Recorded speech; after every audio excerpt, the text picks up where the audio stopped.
देखिए, सबसे पहले तो मैं ये समझता हूँ कि भट्ट साहब ने जो बातें की, जो लीगल एस्पेक्ट्स हैं नवाज शरीफ के केसेस के हवाले से और सब जेल के हवाले से, ये अशराफिया का इंसाफ है। अशराफिया का इंसाफ उनकी मर्जी से ही इस मुल्क में मुयस्सर आता है।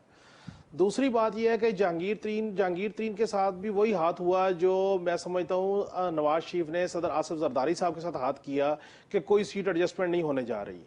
तीसरी बात यह है कि मैं इस बात पे मेरे पास ये कंफर्म रिपोर्ट है कि जहांगीर तरीन की और नवाज शरीफ की लंदन में मुलाकात हुई। वो लंदन से बाहर किसी फार्म हाउस पे हुई। उसमें भी नवाज शरीफ साहब ने ये कहा कि 2-4 सीटों की तो बात हो सकती है, लेकिन हम कोई बहुत बड़ा आपस में सीट एडजस्टमेंट का माहौल नहीं, मूवमेंट नहीं कर सकते हैं। चौथी बात यह कि अब जहांगीर तरीन चूंकि इस मैदान में आ चुके, उन्होंने इस्तेहकाम पाकिस्तान पार्टी लॉन्च कर दी, क्योंकि उसका रजिस्ट्रेशन का प्रोसेस भी अभी नहीं शुरू हुआ और वो कब शुरू होगा और कब रजिस्टर्ड होगी। अब देखना यह है कि जहांगीर तरीन साहब को जब इस दश्त में उतार दिया गया है तो वो सियासत कैसे करेंगे। अब जहांगीर तरीन साहब के साथ जो 30 अरकान असम्बली की बात की जा रही है कि वो शामिल होंगे, तो वो अरकान असम्बली अक्सरियत वो है जो राजा रियाज साहब के नीचे अपोजिशन लीडर का किरदार अदा करे, अपोजिशन का कौमी असम्बली में किरदार अदा करे, और इसी तरह प्रोविंशियल असम्बली में इनके साथ थे। उनमें से 25 लोगों को अकोमोडेट कर दिया गया। तो अब उन 25 लोगों ने इलेक्शन विन नहीं कर सके जिनको नून लीग ने अपना टिकट दिया। तो अगर मजीद नून लीग इनके लोगों को टिकट देगी तो वो इलेक्शन कंटेस्ट करके विन नहीं कर सकेंगे, तो उसका नुकसान नवाज शरीफ को होगा, नून लीग को होगा, जिसकी वजह से मैं समझता हूं जहांगीर तरीन या इस्तेहकाम पाकिस्तान पार्टी को भी झंडी हो गई है कि किसी किस्म की सीट एडजस्टमेंट नहीं होने जा रही।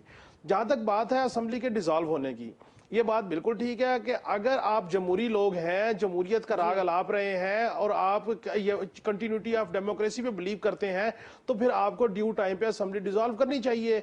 अब 90 दिन या 60 दिन का मामला नहीं है।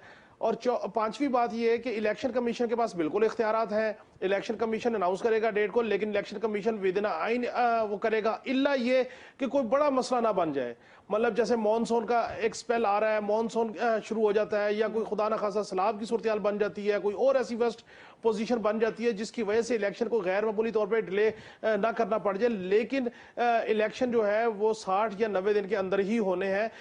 अगर 12-13 अगस्त को ही असेंबली डिसॉल्व होती है, तो फिर तो आप समझे कि इन जमहूरी कुव्वतों ने डेमोक्रेसी की कंटिन्यूटी को किया।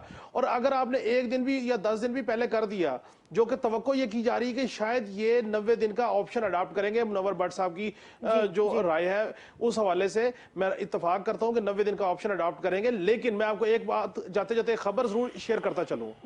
देखिए, जब आपने इलेक्शन का बगल बजाना है, नवाज शरीफ ने वापस आना है, इलेक्शन का मैदान सजना है, तो उसके लिए जरूरी ये है कि तहरीक इंसाफ की जो बची कुची क़यादत है उसको छोड़ दीजिए। लेकिन तहरीक इंसाफ के जो चेयरमैन हैं वो अभी बिहाइंड द बार नहीं गए हैं, और बिहाइंड द बार नहीं गए हैं तो वो अपनी कोई ना कोई एक्टिविटी तो करेंगे।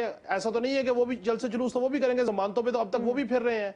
वो कौन सा गिरफ्तार हो गए हैं? जमानतें अगर उधर होंगी तो जमानतें इधर भी हैं, और जलसे और जो जलसे जुलूस किए जा सकते हैं। सो मेरा ये समझता हूँ कि जुलाई के महीने में चेयरमैन तहरीक इंसाफ और उनकी अहलिया जो है वो शायद किसी ना किसी केस में गिरफ्तार हो जाए, ताकि सियासी तौर पर वो खुल के एक्टिविटी ना कर सके। लेकिन इस मुल्क का एक अलमिया है कि जिस वक्त किसी बड़ी सियासी शख्सियत को नाअहल करना हो, जैसे कि नवाज शरीफ, तो जहांगीर तरीन को भी नाअहल किया जाता है। अगर शहबाज शरीफ को गिरफ्तार करना हो तो अलीम खान को भी गिरफ्तार किया जाता है। जवाब तो बना ही लिया जाता है।